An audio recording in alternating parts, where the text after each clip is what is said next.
A distress signal is sent from a sailboat during a storm. The transmission is unclear, and so the rescue boat sitting at the marina can't determine the sailboat's location. Using a high-powered radar, they determine that the distress signal is coming from a distance 20 miles away at an angle of 225 degrees from the marina, as shown in the diagram below. How many miles east or west and north or south of the rescue boat is this stranded sailboat? Essentially, we want to know what is the location of this point. We know it's 20 miles away from the radar. We want to know how far east and west and how far north and south it is. So essentially what we are looking for are coordinates for this boat.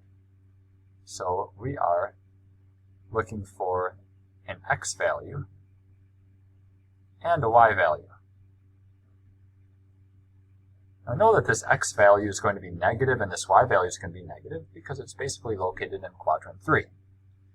Now, we can use our cosine theta and our sine theta here because we have a radius and we have an angle theta. So then we have 20 for our r, and then we have cosine of 225 degrees. And then we have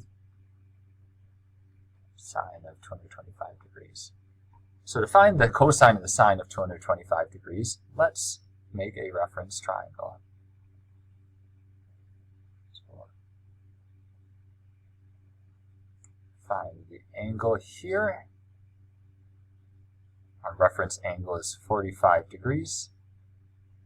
That gives us a 45, 45, 90 triangle. And so we will have a negative one side here and a negative one side there, because the 45, 45, 90s have the 1, 1, root 2 side lengths. So then,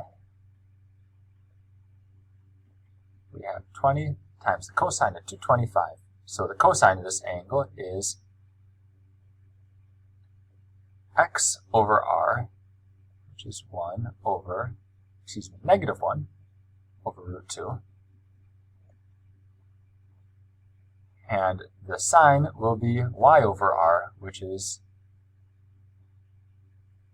times negative 1 over root 2. Now notice that both of these have 20 times negative 1 over root 2. So once we've figured out one coordinate, we've figured out both. Multiplying these together, we have negative 20 over root 2. Rationalize the denominator. We'll have negative 20 root 2 over 2. That becomes a 10. That becomes a 1. And we have negative 10 root 2 as the x-coordinate, which means that my y-coordinate will also be negative 10 times the square root of 2. And so if you needed to have an approximate location, then you could do the square root of 2 and multiply that by 10, and you'd have negative 14.4 miles for the y value and the x value. So that's what I have for you for today. See you in class.